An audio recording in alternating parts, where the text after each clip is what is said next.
lei nova, uma realidade nova, mas que a gente precisa entender e começar a vivenciar isso tudo que vocês vão aprender hoje. Eu quero que vocês aproveitem tudo que a gente falar aqui.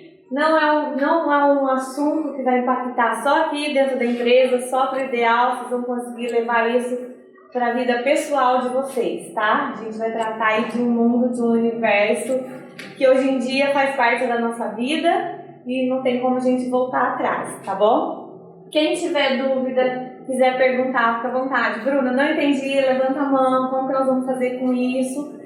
E ao final, mesmo que a gente termine a palestra e as dúvidas venham surgir depois, vai ter um canal, vou apresentar para vocês.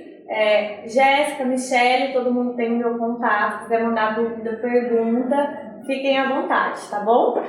Então vamos lá. Primeira coisa, alguns já me conhecem, né? Eu sou a Bruna, sou advogada. Eu tenho um escritório que é focado em direito digital, privacidade e proteção de dados. Sou pós-graduanda em direito digital, transformação digital e inovação. Tenho um monte de certificados envolvendo a Lei Geral de Proteção de Dados. Sou membro da ANAD, que é uma Associação Nacional de Direito de Advogados do ramo digital. E também faço parte do Comitê de Privacidade e Proteção de Dados. Primeira coisa, estou falando aqui, né? LGPD. LGPD é uma lei nova que significa Lei Geral de Proteção de Dados, tá bom? Primeiro, essa lei surgiu aí com o desenvolvimento da internet. A gente se desencadeou aí uma nova era. Uma era da hiperconectividade, que a gente chama, uma era da informação, onde nos possibilitou desenvolver muitos modelos de negócios, muitas formas de comunicação, tudo isso com objeto através do quê? Da internet. Hoje em dia a gente entende que a gente vive em uma sociedade de vigilância. O que é isso? A gente está sendo monitorados o tempo todo. Nós temos a falsa percepção de que nós estamos acessando um site, entrando numa rede social, fazendo qualquer tipo de navegação e que só estamos nós ali. Mas, na verdade, existem milhões de pessoas nos observando. Milhões de pessoas captando os nossos dados ali, os nossos atos de consumo, as nossas preferências ou não. Estudar à distância, comprar à distância, trabalhar à distância, também vieram os riscos por trás disso. E um desses riscos maiores são inerentes ao mercado de dados pessoais. Isso virou um negócio. Hoje o dado pessoal tem aí um valor econômico. Como que isso reflete nos problemas ocorridos para influenciar na criação do mundo despertar para essa questão da proteção de dados pessoais. Então vamos lá. Primeiro caso, seja bem-vindo, seu Mário, que você senta aqui à vontade, tudo bem? Primeiro caso, vamos dizer assim, foi emblemático, onde a bomba estourou, que todo mundo despertou para isso, foi o caso dessa empresa americana, que é a Cambridge Analytica. Essa empresa, ela conseguia, através das redes sociais, com uma parceria com o Facebook, ela conseguia monitorar e entender qual era o perfil de pessoas que estavam tendenciosos a votar em um outro deputado. Ela foi contratada para trabalhar na eleição do Donald Trump, no senador texano, e também no Brexit, que foi aquele processo de sair o Reino Unido da União Europeia. Então, através dos algoritmos que as pessoas usavam através das redes sociais, eles conseguiam traçar o perfil de quem era tendencioso a votar por aquele determinado candidato ou não. Descobrindo isso, eles conseguiam enviar propagandas direcionadas para aquela localidade de pessoas que estavam tendentes a votar no outro candidato e mudar a percepção e mudar o histórico da votação. Então, isso sim teve uma influência em todas essas eleições, tanto do Donald Trump quanto do Brexit. Com isso, descobriu-se essa máfia aí entre as empresas e o Facebook de descobrir qual é a predileção das pessoas e influenciar os resultados dessas eleições. Gerou um processo investigativo imenso, essa empresa veio à falência, Facebook pagou uma multa aí trilionária. Até hoje existem discussões sobre esse resultado das eleições. Enfim, ela não existe mais, mas existem outras empresas similares que, de um modo enrustido, ainda continuam fazendo esse lado negro do mercado de dados e influenciar a nossa vida. Esse foi o caso que eu posso dizer, bom, foi isso que estourou, foi isso que veio a preocupação e a gente precisa regulamentar isso, não pode ser mais assim. Aí eu trago para vocês, tá bom, Bruna, mas isso aconteceu lá nos Estados Unidos, está distante da gente, empresa famosa, Facebook, Google, Instagram. Aí vamos vir para o Brasil.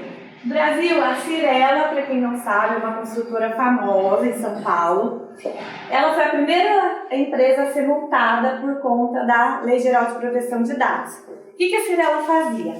Ela fez construir um empreendimento, um apartamento de 20 e poucos apartamentos, vendeu todos aqueles apartamentos, pegou aquelas informações dos compradores, todo aquele banco de dados, o nome, endereço, quem é, onde mora, renda, comprovação de renda, vendeu todo esse banco de dados para uma empresa de decoração e essa empresa pegou todo aquele material que ela tinha e começou a entrar em contato com esses proprietários. Olha, sua empresa de decoração, fiquei sabendo que você comprou um imóvel aqui e tal, e liga de novo, e liga de novo, e liga de novo, até que uma pessoa se sentiu violada, um titular de dados, que somos nós, vou explicar mais pra frente, entrou com uma ação e falou assim, olha, eu não quero, eu não estou procurando, eu não aguento mais vocês me ligarem. De onde surgiu? Eu nunca fui atrás de vocês, eu não conheço vocês. De onde vocês pegaram meus dados? E descobriram que foi essa máfia aí da Cyrela, que vendeu por um valor altíssimo as informações dessas pessoas. Segundo caso, a Decolar. Todo mundo sabe, a Decolar é aquela empresa que vende passagens aéreas, né? O que ela fez? Então você entrava no site, hoje a venda dela é toda online, eu vou para Porto Seguro.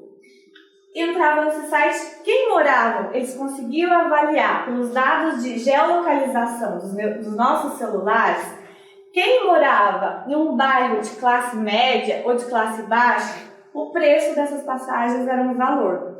Quem eles conseguiam avaliar pelos dados de geolocalização, que a pessoa estava num bairro de classe mais alta, o preço era outro valor. E isso, claramente, é uma conduta abusiva, fere aí o Código de Defesa do Consumidor. E através de como que eles descobriram isso? Dos dados de geolocalização, que também é um dado nosso, também é um dado pessoal.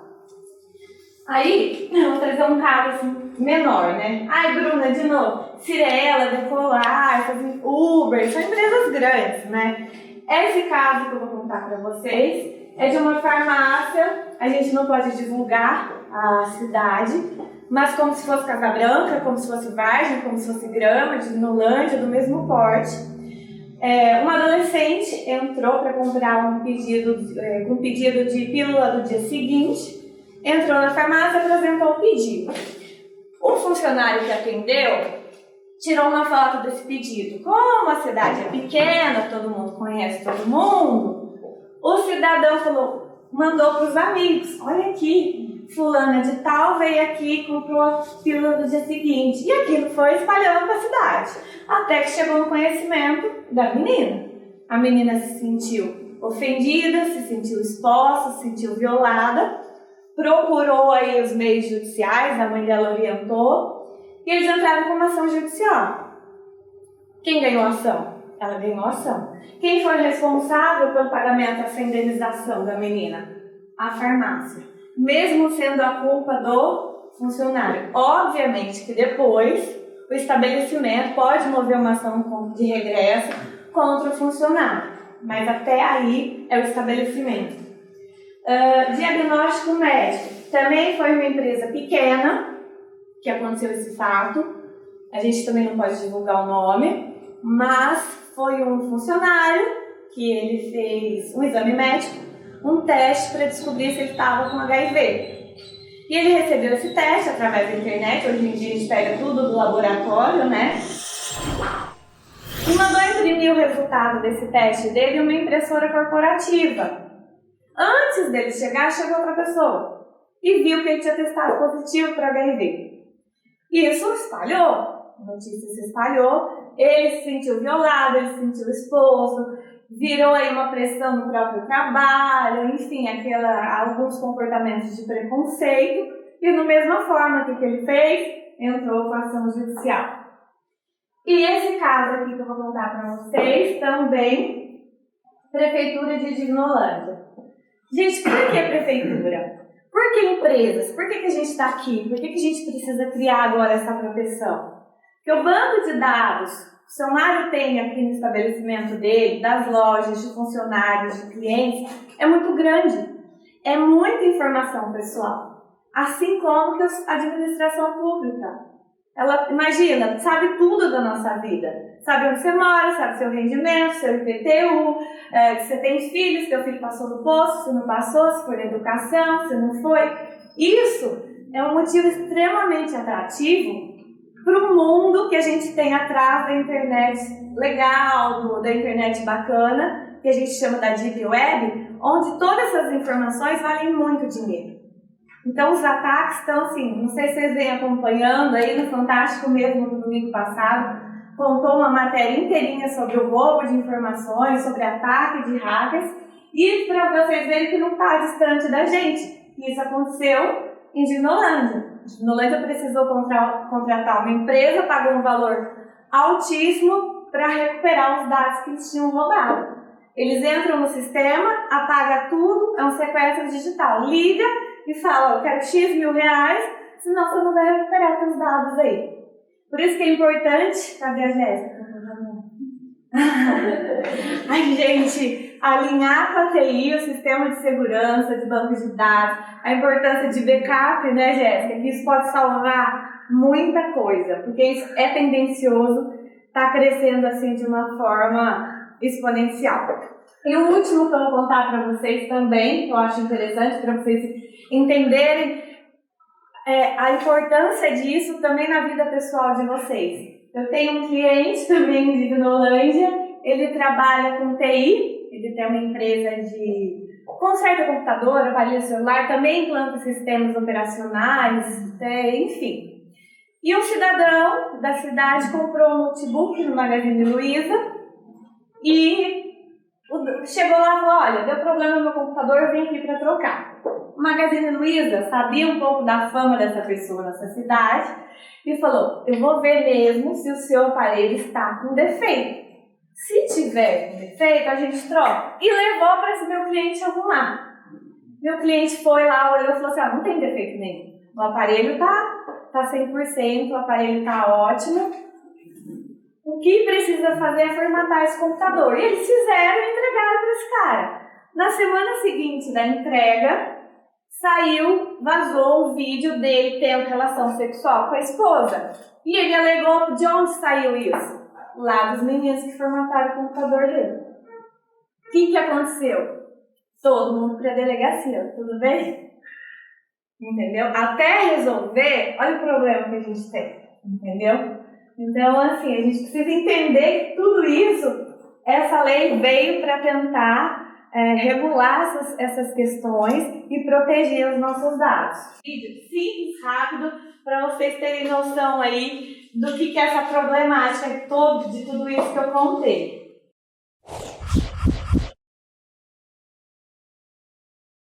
É do Itaú. Rodrigo Mendes de Souza. Endereço Rua Maria Lisboa, 56, apartamento 38. Como você sabe o meu endereço? Rodrigo, seu cartão de crédito é 3266 7743 1314. Código de segurança não me fala 353. Dá um autógrafo. Que autógrafo, cara? Eu não sou famoso não. Não, mas seus dados são. Peraí, posso te dar uma célula? Proteger seus dados não é brincadeira. O Itaú cuida da sua privacidade. Itaú, feito para você confiar. Eu te envio. Eu tenho seu número. Então, é um vídeo rapidinho, mas a ideia é essa, né? Mostrar isso para vocês. Então, o que a gente entende? O que é o valor econômico do dado de hoje em dia? O dado, eles são capazes de gerar informação. Informação gera conhecimento. Conhecimento gera o quê? Negócios. Então, hoje em dia a gente diz, vocês vão escutar isso muito, não sei se já ouviram, que hoje o dado pessoal vale mais que petróleo, vale mais que ouro. Está todo mundo atrás dessas informações, né? Aí, nos riscos da utilização de dado pessoal, precisou criar uma legislação para regulamentar tudo isso. E veio a LGPD. A LGPD tem uma influência direta com a legislação europeia, é muito parecida com a nossa legislação de lá. De lá é uma legislação muito mais ampla, a nossa é muito mais objetiva e eu acho ela uma lei mais moderna, achei que não precisava de muita coisa a mais.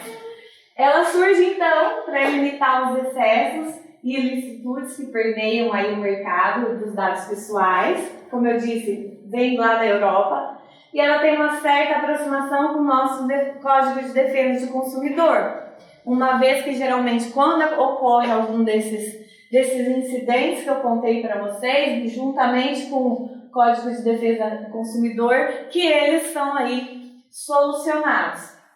Geralmente, as legislações China, Estados Unidos, elas só protegem em relação de consumos relativos aos dados pessoais. A nossa lei não. Ela vai além. Ela também entra na esfera trabalhista e também trata de política pública. O que é isso que eu quero dizer? Os dados também pessoais envolvendo a questão de relação de emprego também devem ser preservados, também devem ser protegidos, que é o caso que o seu Mário e a gente está trazendo esse trabalho para cá, para proteger inclusive os dados pessoais de vocês. Que vocês saibam para que eles são coletados, para que eles são utilizados, se são repassados ou não. Hoje é um direito que todo mundo tem de saber sobre o controle dos seus dados pessoais. Inclusive, eu falo também dessa aproximação, porque as denúncias, isso quem fala é a própria legislação, podem ser feitas via a NPD, que eu vou explicar quem é essa pessoa, e também o PROCON. Então, se tiver alguma demanda em relação a isso, o PROCON também é obrigado a aceitar as denúncias e julgar os casos. Vamos colocar dado pessoal para lá, de Lei Geral de Proteção de Dados. Mas, gente, o que é um dado pessoal? Não é só nome, RG, CPF, imagem, áudio. Então, assim, para a gente ter ideia, é também a nossa imagem. Por isso que eu pedi para vocês assinarem o termo de cessão de imagem, para a gente poder utilizar as fotos de vocês, para a gente poder utilizar a voz, caso alguém fale e venha fazer uma pergunta. O apelido, se tem lá um banco de dados, também tem um cliente que lá no banco de dados, cidade também pequena, Grama, eles usam o apelido da pessoa. E me perguntaram, mas Bruno, apelido é dado pessoal? Eu falei assim, você sabe quem que é essa pessoa pelo apelido? Ele falou, sei, então é dado pessoal. Número de IP, isso aqui é IP de computador. Para quem não sabe, todo computador tem um número, como se fosse um RG. Se eu descobrir o número daquele IP, eu posso descobrir também quem é a pessoa que usa aquele IP. Então, também é considerado um dado pessoal. Exame médico que eu contei, relatório médico, prontuário, tudo isso. Biometria, que é um dado pessoal que a gente considera sensível, porque a biometria não tem como não ser você, né? Se bem que hoje em dia o pessoal está tão querendo forjar até isso, estão criando até uns dedos falsos para acessar sistemas biométricos. Geolocalização do celular. E a lei traz aí uma distinção de dados. Temos os dados sensíveis, que a gente pode entender que são dados que contêm algum tipo que traz uma informação que pode gerar uma discriminação. Por exemplo, um dado religioso. A gente está vendo nas Olimpíadas que tem aquele... não lembro qual que é o atleta, mas que ele segue a religião de Umbanda. E ele conta que ele já foi muito discriminado por isso e tudo mais. É um dado sensível. Se por acaso alguém tem um negócio que coleta esse tipo de dado, ou que coleta um tipo de dado referente à sua opção sexual, ou sua escolha política, tudo isso precisa ter uma política de maior proteção, uma ação para resguardar isso de uma forma mais segura. E também tem os dados de crianças e adolescentes, que a lei traz também. Isso a gente vê muito no ambiente escolar, de educação, que coleta os dados de crianças, postos de saúde, clínicas médicas, também precisam de ações mais específicas e mais seguras para tratar esses dados. Aí, eu vou entrar agora, trazer para vocês, quem são os personagens que estão escritos nessa lei. O que a lei traz de pessoas, como é que entende isso, como que fica isso na relação, tudo que eu estou falando, quem é quem dentro deste cenário, tá? Eu vou tentar explicar por esse desenho, se não ficar claro, eu vou explicar por aí, tá? Então vamos começar. Quem que envolve tudo isso de proteção de dados pessoais? Primeiro, somos nós, somos vocês. Todos nós somos titulares de dados. Todo mundo tem um nome, todo mundo tem endereço, todo mundo tem um telefone, todo mundo tem um tipo sanguíneo, enfim, tudo mais. Vamos supor, aí eu vou falar de um caso para ficar mais claro a relação de vocês com o ideal. Vocês fornecem todos os seus dados para o ideal, para o vínculo de uma relação empregatícia. Precisa constar todas as informações para vocês construírem um contrato de trabalho? A legislação trabalhista existe? Existe. Então tá, tudo bem. Para o ideal. O ideal, como pessoa jurídica, é considerado controladora desses dados. O que isso significa? Que quem toma decisões do que vai coletar, a forma que vai coletar, aonde vai guardar, se vai transmitir para uma outra empresa ou não, é o ideal. Por isso que ele recebe o nome de controlador. Vocês controlam os dados, vocês tomam as decisões desses dados. Bruna, tudo bem. Se porventura, o ideal, eu sei que aqui é contabilidade interna, financeira interna, fiscal é interno. Mas suponha, ainda não vi o contrato, Bárbara, talvez do software que ela me mandou, para eu ver se há um compartilhamento aí. Mas vamos supor que o ideal pegou essas informações de vocês e ele tem uma contabilidade terceira. Quem faz toda a contabilidade, folha de pagamento, os contratos, tudo mais, é uma outra empresa. Aí, os dados de vocês que passaram aqui, o ideal é compartilhar com essa outra empresa. Essa outra empresa recebe o nome de operador. Quando existem negócios maiores, pode ter também suboperadores, compartilhar com mais alguém aqui. Ok? E aí, a gente também tem a figura que é a NPD. A NPD, ela é a Agência Nacional de Proteção de Dados. Funciona como uma agência reguladora, como uma Anvisa, Anatel, Anael, mas não é. Ela é uma autoridade de proteção, por hora ligada à Presidência da República, que está soltando aí regulamentos, informações, enfim, regulando essa nova lei para a gente. E ela também é responsável, obviamente, por fiscalizar tudo isso. A NPD, ela já está em vigor e a partir de agosto agora, ela já vai poder aplicar as penalidades que tem na lei, que eu vou contar para vocês mais um pouco. E aí, a NPD, ela fiscaliza toda essa relação aqui. E existe uma outra figura que a lei traz, que é o encarregado de dados, que pela nomenclatura europeia a gente chama de DPO. E esse DPO sou o que eu estou fazendo aqui agora. Eu estou me relacionando com vocês, com o controlador ideal, com os operadores, quem controla os dados dele, para regular, e também com a NPD, porventura de fiscalização. Então eu converso com todo mundo que existe aqui envolvendo esse cenário de proteção de dados pessoais. Então, eu não sei, eu fui clara? Vocês entenderam quem são as pessoas? Então tá tudo bem. O que acontece? A lei traz, obviamente, que vocês, titulares de dados e clientes, vamos falar agora no sentido também nos clientes do ideal, nos clientes da empresa, eles detêm todos esses direitos aqui.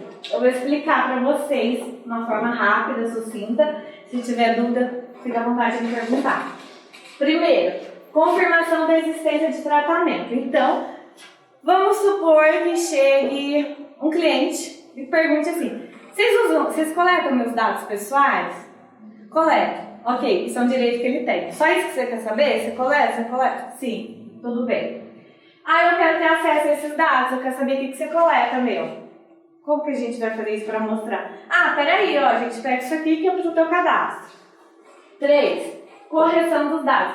Olha, mas meu marido faleceu, eu separei, eu não tenho mais 2 filhos, eu tenho 3 filhos, eu mudei de residência, eu quero alterar meus dados.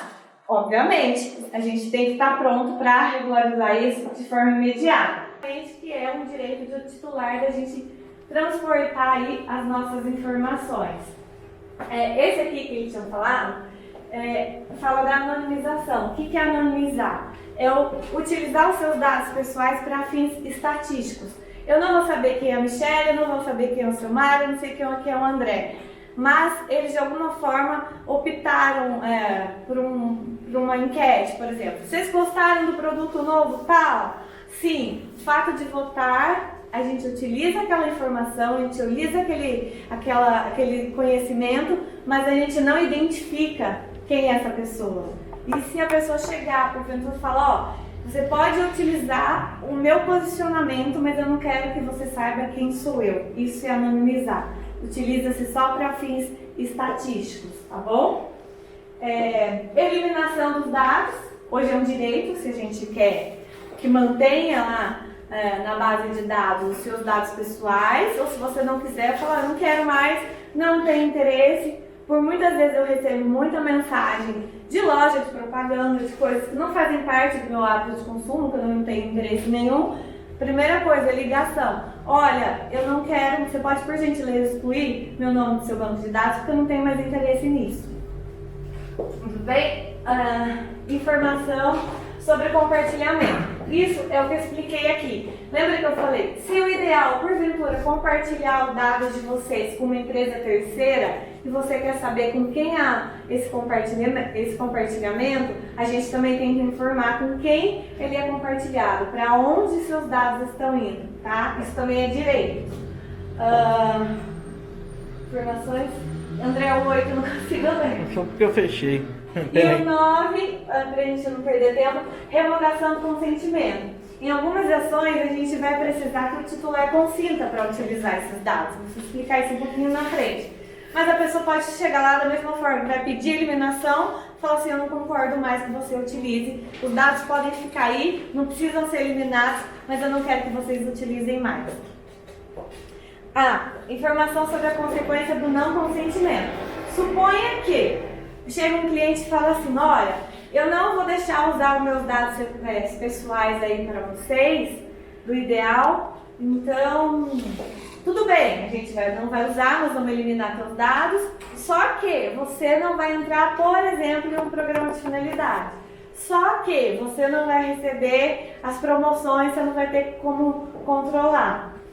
Então, o que acontece? Da mesma forma que a gente pode falar, não, nós vamos tirar esses dados, nós não vamos mais te enviar essas questões que você está me pedindo, mas se isso não acontecer, você não vai ter direito a isso, a isso, a isso e aquilo. Isso que se chama consequência da negativa. Então, a gente pode tirar, mas ele vai perder alguns benefícios, vai ficar fora de alguma situação. Tá? Isso precisa depois aqui? Depende. Nós vamos, aqui, por exemplo, agora que eu estou recebendo um mapeamento de dados, que eu vou ver se nós vamos dar o consentimento ou não. A lei traz 10 bases legais. O que quer dizer isso? São permissões para a gente usar o dado daquele titular sem que ele concorde, sem que ele consinta. Então vamos supor, vamos falar dos seus funcionários. A partir do momento que eles criam um contrato, que existe uma relação trabalhista, eles não têm o direito de não consentir em dar os dados. Sem isso você não consegue fazer um contrato, sem isso você não consegue criar um vínculo de empresa. Então, neste caso, para o cumprimento de obrigação legal ou regulatória, precisa existir um contrato trabalhista para firmar e cumprir com a SLT e os direitos. Então, neste caso, não se trata de querer ou não dar os dados. Tem que dar. E você pode usar os dados de forma tranquila, porque existe uma permissão para isso. Outro caso, quando necessário para atender os interesses legítimos do controlador. Câmera de segurança. Eu tenho câmera. Por que eu tenho câmera? Porque eu tenho um empreendimento, eu tenho um estoque, eu tenho os riscos e eu preciso usar câmera de segurança. E essas câmeras, obviamente, captam imagens dos clientes, de funcionários e tudo mais. Imagina se eu tivesse que pedir permissão para todo mundo que entrar aqui para falar assim, vai te filmar, que eu tenho câmera de segurança. Então, é mais uma permissão, um exemplo que a lei inibe, que fala, não, você pode usar, você vai tratar, porque você está visando o interesse legítimo do seu negócio. Esse é um exemplo. Consentimento. Existem ações que a gente avalia que realmente a gente vai precisar pegar o consentimento da pessoa. Então, assim, só vamos usar isso quando eu verificar que não existe nenhuma outra base legal que vai te permitir utilizar aquele dado. Entendeu ou não? A pergunta que eu fiz é diferente funcionário, assim, por exemplo, tem um programa de fidelidade, aí um cliente vem aí e fala, não quero mais que os meus dados, e ele não vai, a partir daquele momento, eu não vou usar, mas não vai receber também as promoções que a gente tem lá. Exato. Aí de amanhã, ele fala assim, mas eu teria chance de ter ganho alguma coisa e não chegou até mim. Isso precisa estar escrito? Sim, o ideal é assim, quem são as pessoas que eu vou chegar nisso numa fase do projeto. Quem são as pessoas que falam isso como cliente? Você vai me fornecer seus dados para integrar aí o programa de fidelidade, você, por exemplo, concorrer a alguns pontos. O que é o mais importante de tudo isso? Quem for fazer isso, tiver esse diálogo com o cliente, saber informar para que aquele dado está sendo coletado através de um programa de fidelidade e, porventura, caso ele não venha a fornecer esses dados, o que ele pode perder? Entendeu? Que é a consequência da negativa. Acho interessante, a gente ainda não sei eu estou pensando como que vai ser feito isso, se vai ser feito por escrito ou alguma outra forma de consentimento para a gente colher isso e deixar registrado. No caso das câmeras, acontece, principalmente aqui nessa loja, né? Porque estacionamento vai acontecer em São José também. Às vezes o cliente bate um outro carro ali, dá uma despegada no carro e tal, e vai embora. Ele vai embora e tal.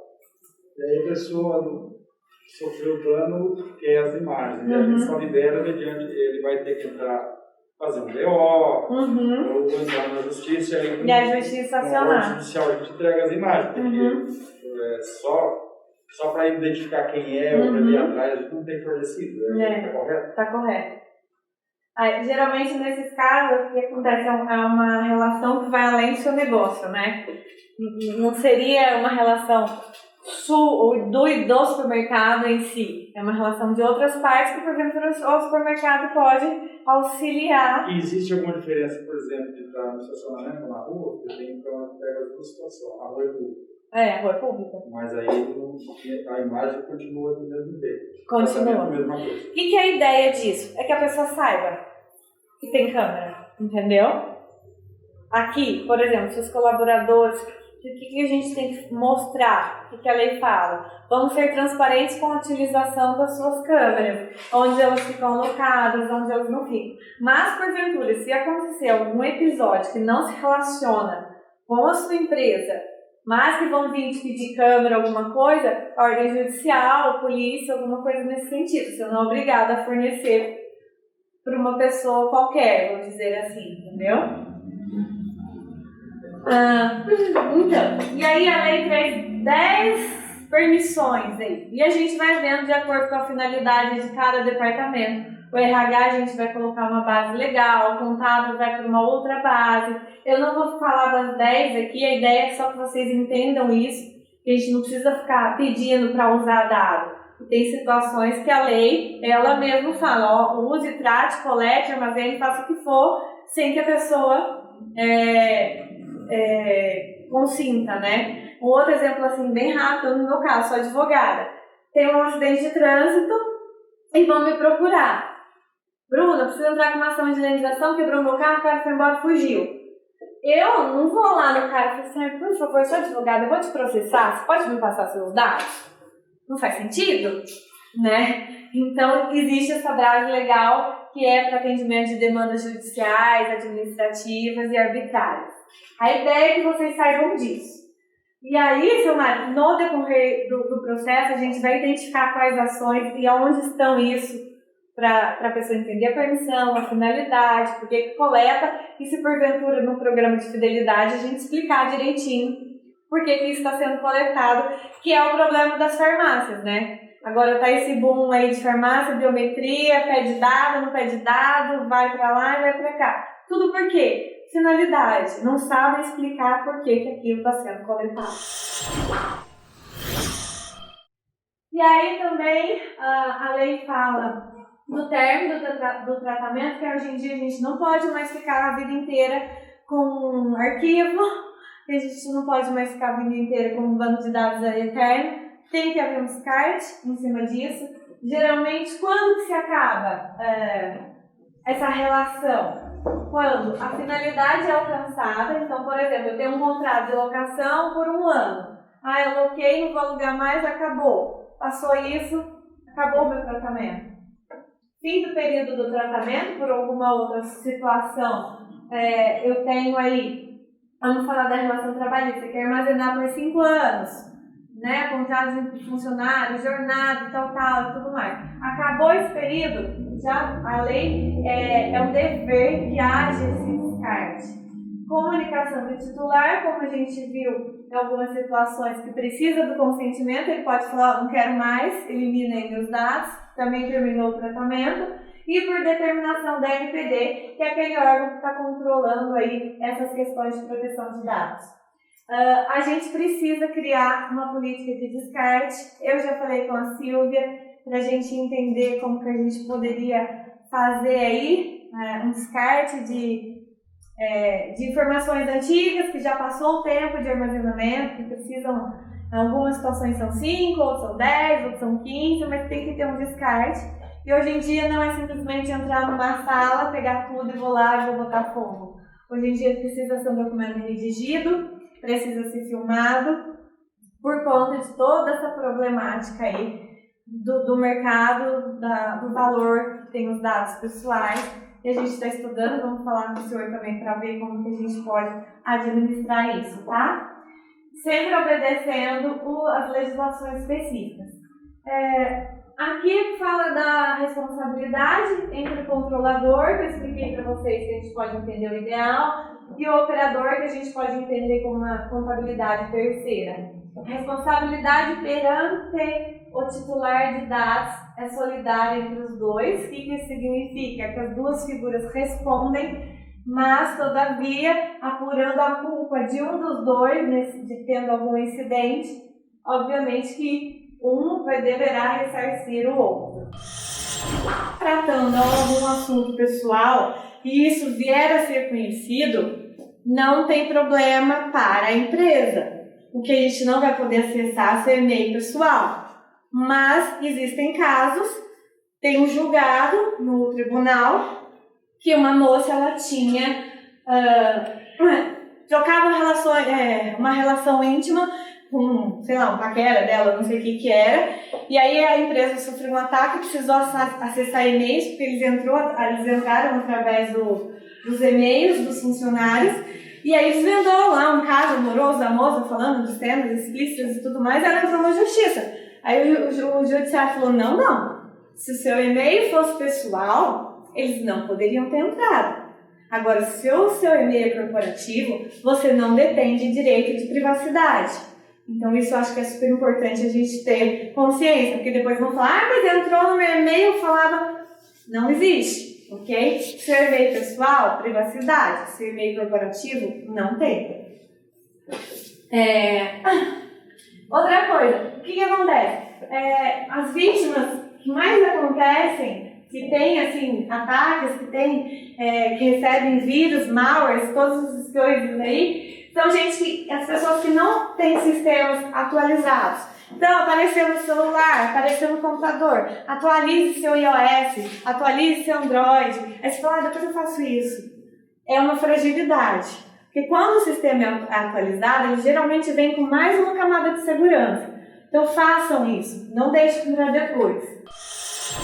E aqui eu digo sempre, conhecer os direitos dos titulares, que é aquilo que a gente falou, da pessoa saber se ela tem dado, se ela não tem, que ela pode mudar, o que ela pode fazer, saber direcionar se tiver uma demanda em cima disso, tudo isso é super importante.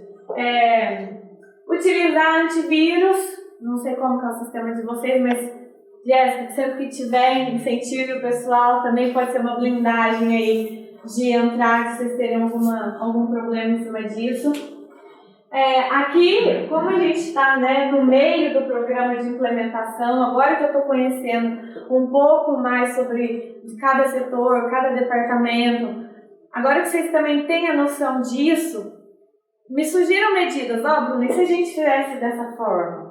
Bruno, eu tenho um cadastro aqui que eu coleto, sei lá, X dados, 10, mas eu não uso todos.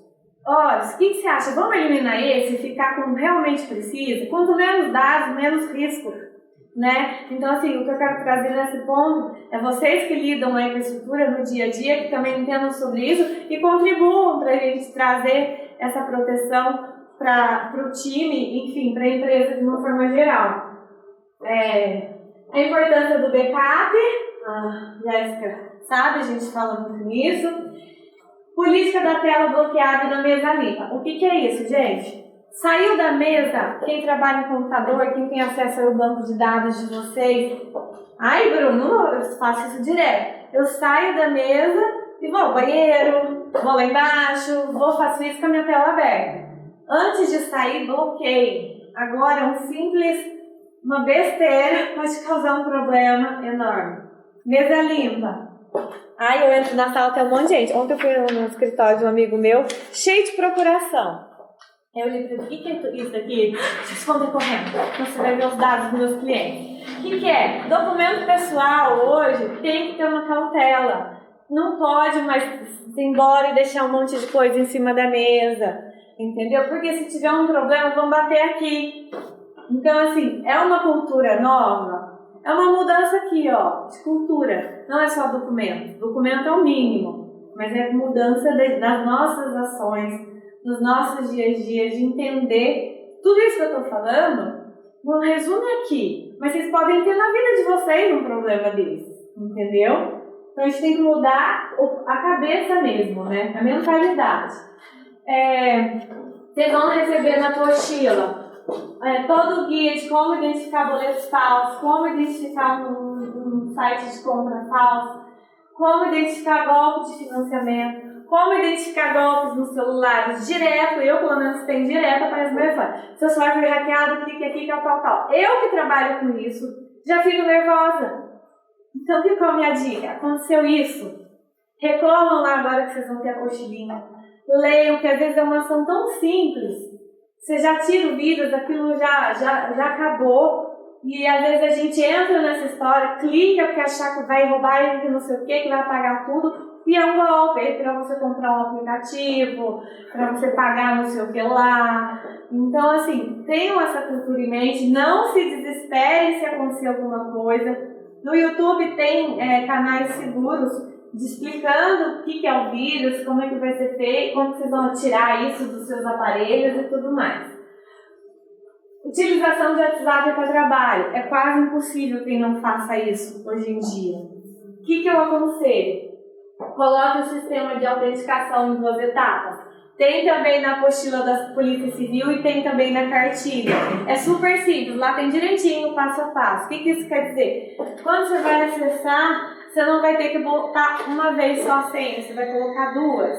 Então isso para entrar no seu WhatsApp e fazer qualquer tipo de golpe é mais difícil. É uma ação simples, mas também pode ser bem eficiente.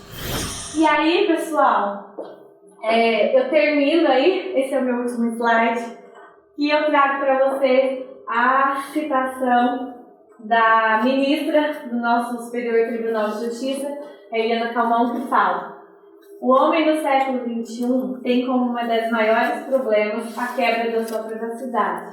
Hoje é difícil nós termos privacidade. Por quê? Porque a sociedade moderna nos impõe uma vigilância constante. Isso faz parte da nossa vida. Agora, esse século trabalha e tem dificuldade de estabelecer quais são os limites dessa privacidade.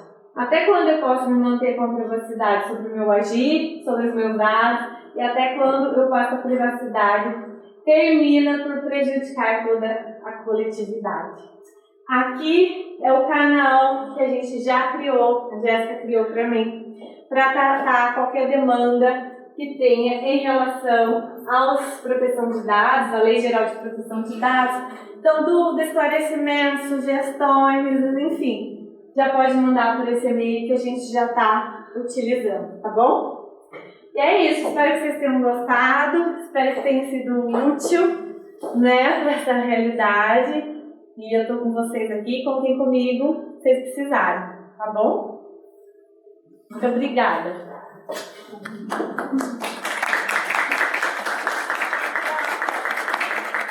Antes de vocês irem embora, a gente precisa tirar uma foto para vocês botar no relatório do programa, Silmário, e vocês não estavam aqui no começo. Vou fazer uma pergunta antes de ir embora. Lógico. Tem várias empresas que a gente já está ligando e eles já falam, acho que eles já estão praticando a lei. Já estão colocando. Hoje aconteceu aqui, já estava no Cicred e tem uma gravação que faz isso. Quando você escuta isso, te dá uma certa tranquilidade. Isso é possível fazer nas lojas? Sim. A gente está criando toda uma ação de marketing em cima disso. Né? Além, a gente vai abranger tanto os funcionários quanto os clientes.